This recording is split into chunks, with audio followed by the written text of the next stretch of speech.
Thank you, everybody. I'm really grateful for the opportunity to come here today, and I'll just check the time before I start. Is that okay, Steve?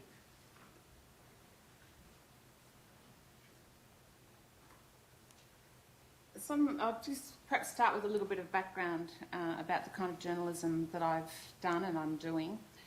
And this talk will ramble a little bit across, trying to give a sense of the media landscape and how that's changed and what that means for reporting on complex issues from complex areas like Papua New Guinea. And how perhaps some of you in your roles as academics, researchers, activists with NGOs might be able to help contribute to having a healthier, better informed media discussion about issues like violence. I'm also grateful for the pictures that I'll show today. I'm good with words, or I like to think that I'm okay with words. I'm terrible with the camera. So I've borrowed some photographs from my friend and colleague, Vlad Sokin, who some of you might know. He's done some extraordinary work documenting violence in Papua New Guinea, a project called Crying Mary, which has been exhibited quite a bit around the world in the last year or so. And he's quite an extraordinary photojournalist in his own right. He's currently doing a lot of work documenting police brutality as well through the Pacific for the UN. So thanks to Vlad for some of these pictures. In the last couple of years of my journalism career, and I've spent 20 odd years with The Age, and these days I work as a freelance, unlike many journalists who have jumped the sinking ship of old newspapers. So the last few years of my career has really sadly coincided with the death throes of old media and newspapers.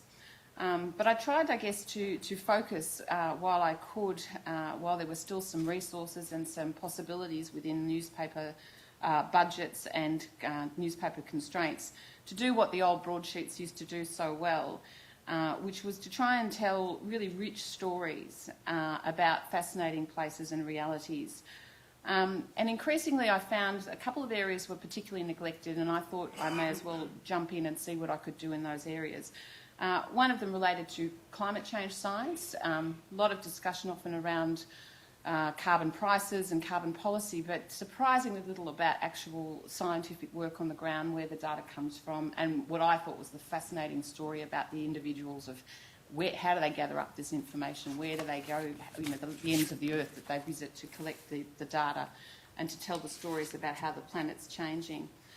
And the other area was really human rights and health and public health issues, disease, in remote parts of the world, which are often difficult to get to. And I guess as editorial budgets shrunk and editorial ambitions within newsrooms began to kind of diminish, a lot of these bleaker, more confronting stories kind of fell off the radar, and we went for the low-hanging fruit of last night's edition of MasterChef or other compelling issues of that realm. So in those last few years, I guess old age and cunning are quite under-recognised attributes in the newsroom, but I employed both to try and get out to a few interesting places in the last few years. It meant that I got to look at some quite challenged locations around the world and aid and development projects on the ground, which I guess began this sort of layering of experience and observation which you bring with you to every new location, to be able to see some context. How does what I'm seeing in Port Moresby compare to what I've seen perhaps in Mozambique or in Melbourne or in Maputo? So you start to get this kind of, what I would hope is a kind of a landscape of knowledge where you've got some riches that you can dig into and some experience where you might be able to bring questions and perspectives to what you're seeing that will make it a little bit more alive and perhaps bring some integrity to the project of telling the stories that you encounter. I have to admit that as I was looking in the area of looking at health and educational and economic indicators, when I became interested in these things globally, I kept seeing often Papua New Guinea sitting at the wrong end of those tables, and I realised that I knew pretty much nothing about the place.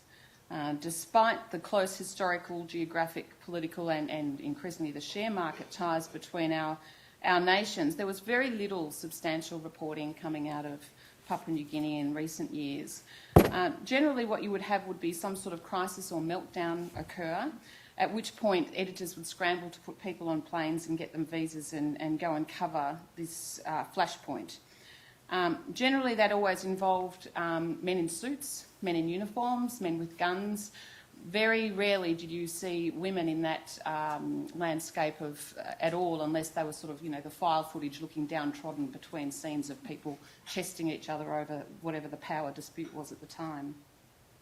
So I guess I began to wonder about how we might crack into some of those landscapes that were so hidden.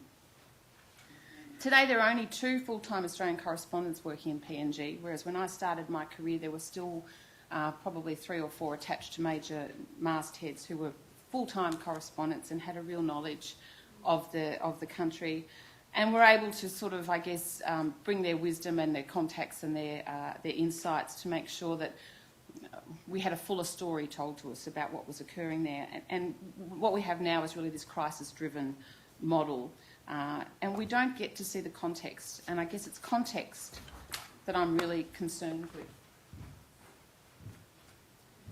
Pictures like this by Vlad Sokin can indeed speak thousands of words, because you look into someone's eyes and you really get a sense of their humanity.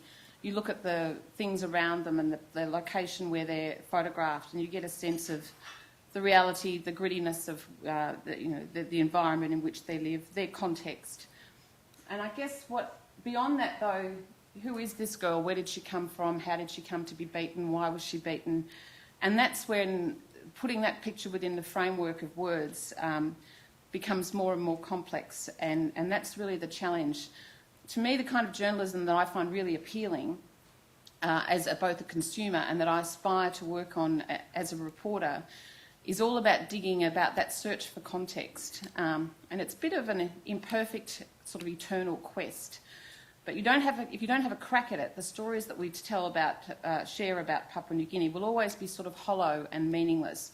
They might horrify, they might appall, but are they doing more harm than good unless we can talk about the context in which this reality exists, and then where it might go, where does the conversation go, what do we do with the knowledge that we take from that story.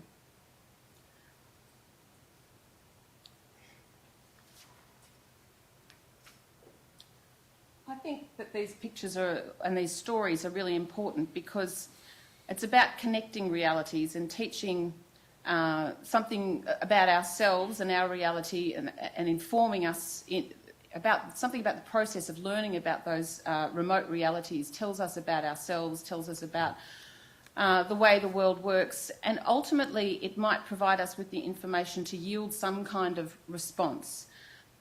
Strong storytelling is really hard to do because it takes time and it takes care, not least because of the mire of things like informed consent and of exploitation of the people that we photograph and interview.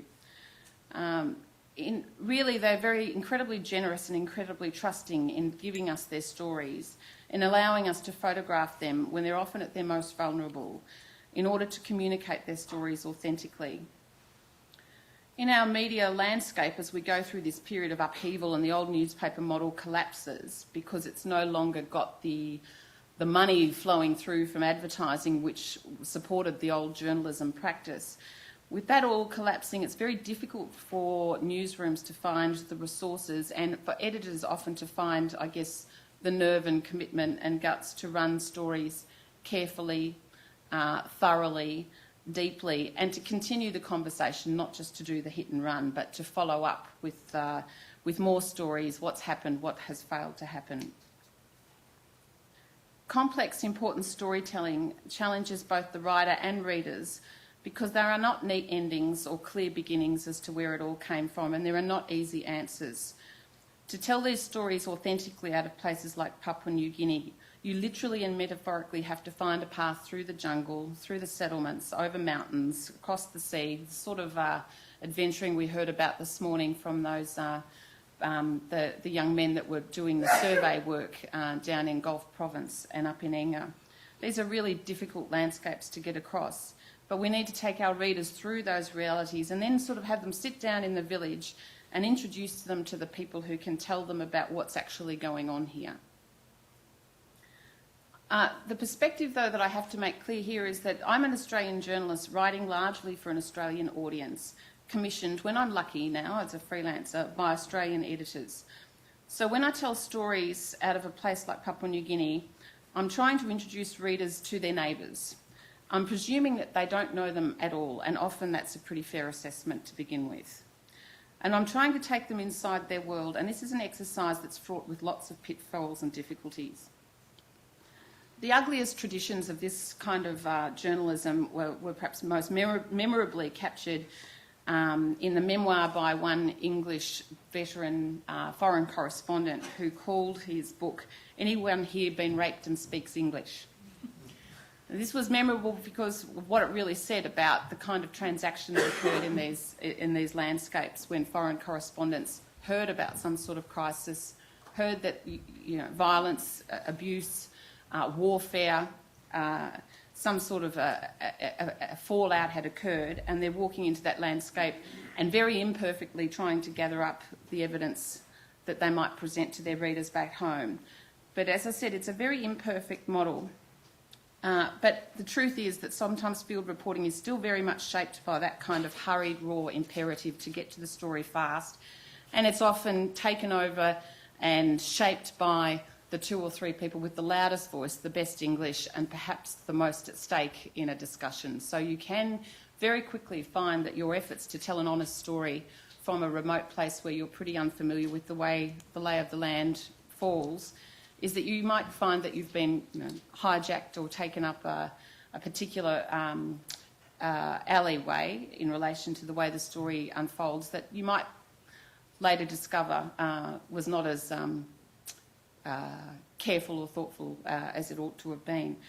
And I guess part of that is the message that I try to communicate when I talk to experts like yourselves and activists and academics and NGOs, is that you can play a really, really important part in better informing this, in that a journalist out in the field may collect half a dozen extraordinary photographs or interviews, but they won't be doing their job unless they hit the phone and try to put those into context. So where you can't find the context yourself when you're in an unfamiliar landscape, you're going to be relying on people that have visited that landscape a lot to help you put the stories in the framework of something real and something useful and valid.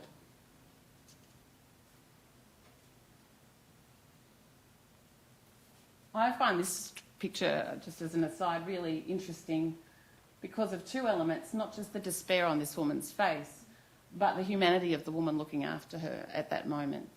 And that's an aspect of the story that often gets lost too, care that people give to one another. And so you can look at a picture of somebody that's been abused, but to see that, the tenderness, I guess, in that exchange between those people is an aspect of the story that's often neglected in the hurry to tell the worst of it, the most confronting of it. So I think it's really important to be able to find the space with pictures and words to explore the bigger picture of the humanity, the efforts people are making themselves to look after one another within their own communities.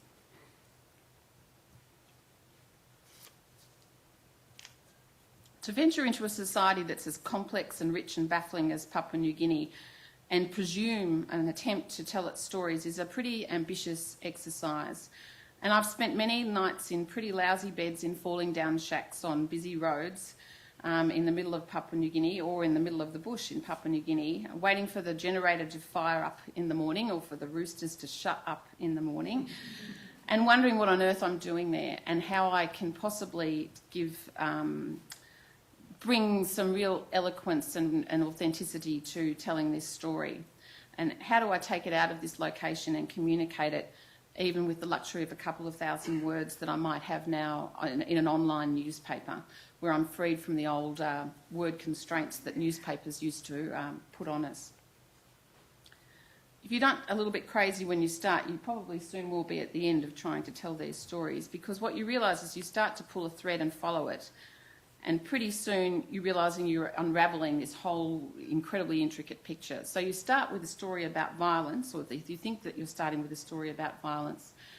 And in fact, the story that you're writing about is economics. It's about infrastructure. It's about the failures of education. It's about collapsing roads and bridges. It's about corruption. It's about law and justice and the failures of law and justice. So you can't tell a story that is about any of these women in isolation and the event that occurred to them, because they are, until you communicate their reality within the broader landscape, it's meaningless and it's hollow.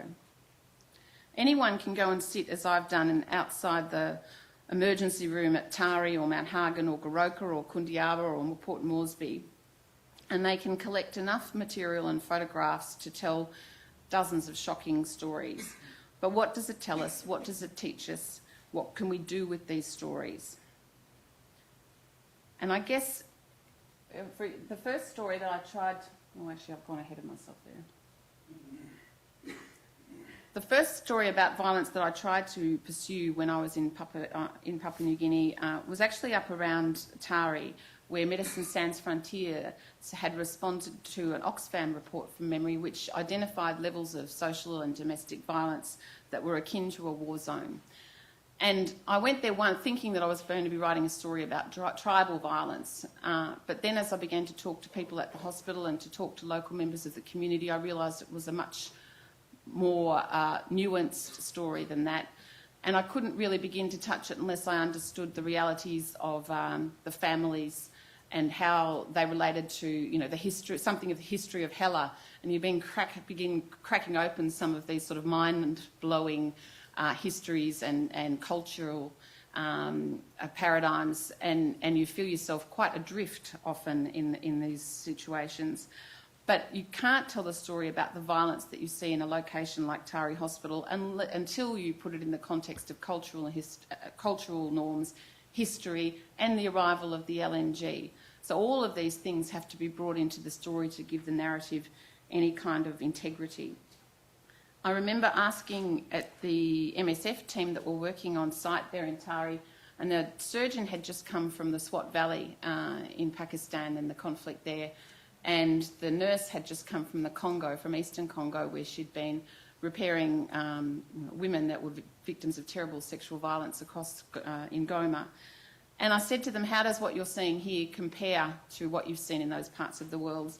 And they both told me that it was in some ways more horrifying what they were finding in Tari, because it wasn't ethnic violence, it wasn't one religion or faith or nation against each other, it was within families. And the same person that had caused the beating the night before was perhaps bringing the person in for treatment the next day. And they found this completely mind-blowing and very confronting truth to deal with. And I guess that's where my story had to begin, trying to unpick some of that for an audience that was a long way away and far removed from that reality.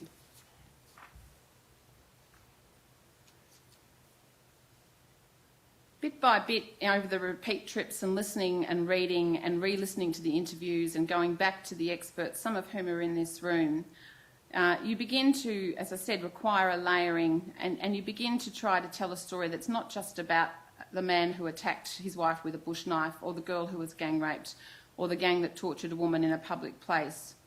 You begin to try and tell it within the story of history and culture and society, and you see it within the context of booze, drugs, despair, faith and the lack of it, infrastructure and the lack of it.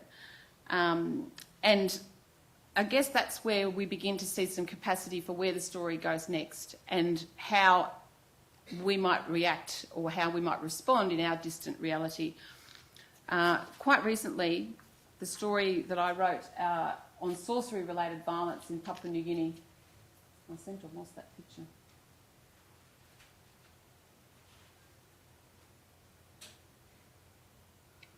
This is the picture. This was actually the least confronting of the pictures of that particular attack that we were given. It sounds strange to say that, but the others were much worse. And we thought very carefully about how to use this picture. And it was appeared in the Global Mail with my story only a week or so after the attack at Mount Hagen, where the young woman was burnt at the stake. So there was a lot of discussion at that time about sorcery-related violence in Papua New Guinea. And I guess what I attempted to do with this story was to try and identify not just the horror of the particular incident, but then to go and try to put it within a framework of where has this come from? What is the history of this? Have these events always occurred? Are they new? How often does it happen? Is it just that the photographs are emerging now? These are all really big, difficult questions which academics will probably wrestle with for years to get to the bottom of.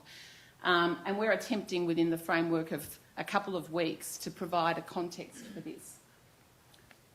And I guess what I hope, if nothing else, that this story contributed was that it began a discussion. It's not the end of the story, it's the beginning of a discussion. About 1 million people apparently have viewed that story online. It's about 4,000 words. And because of the way the internet can now share information, it's borderless and it's boundless. It's very interesting to read the commentary that various readers have made. Clearly a lot of them don't actually read all 4,000 words. Some of them don't look past the picture. But those that have wound their way through it, a lot of them want to know, so what do we do from here? What difference can, where do we send our $25 cheque? This is not that sort of issue, and I guess what we've tried to do is to follow up with some stories that discuss, allow people like Dame Carol Kidu and people within, bishops in Kundiawa and other activists who are very close to these realities to talk about what they think it's going to take to address this in a meaningful way. And often they talk about generational approaches, about education, about investment in all those basic infrastructure things, that you can't fix a situation like this that quickly or easily. So what does that mean for an Australian reader that's sitting down and reading this story? Well, I would hope that what it might do is inform them in a way. It might inform their vote. It might inform the charities that they donate to. It might inform their choices as consumers. If they're young people, it might inform the kind of vocation or education or job that they aspire to and what difference they might make in the world. Or if they're my age or older, it might inform the kind of investments that they make with their money, where they put their superannuation, what power they exercise as a shareholder, so that they too can make some influence, that they can have some, humane response to the realities that are occurring in our neighbourhood and situations which we are involved with as neighbours within the Pacific region. So I guess I'm a purist in a sense that I really believe that sharing these stories and trying to dig deeper than the Flashpoint crisis headline provides real opportunities for Australians to gain a better understanding of Papua New Guinea, and for Papua New Guineans who end up being exposed to these stories now too. And when I write these stories, when I'm really brave, I put them on Shark Talk and then I wait to see what happens. And to get that two-way exchange of information with Papua New Guineans, to allow them to jump in and respond to how I saw the story, to have to defend myself against what they might say, the concerns they might have. When they raise, often I will find that it will shape the way I approach the next story, because I've grown and evolved a little bit and learnt more from what their response has been to the story. And hopefully every time we have this exchange, the story becomes a little more rigorous, a little more authentic, and hopefully eventually more meaningful and have more impact. And I'll leave it at that.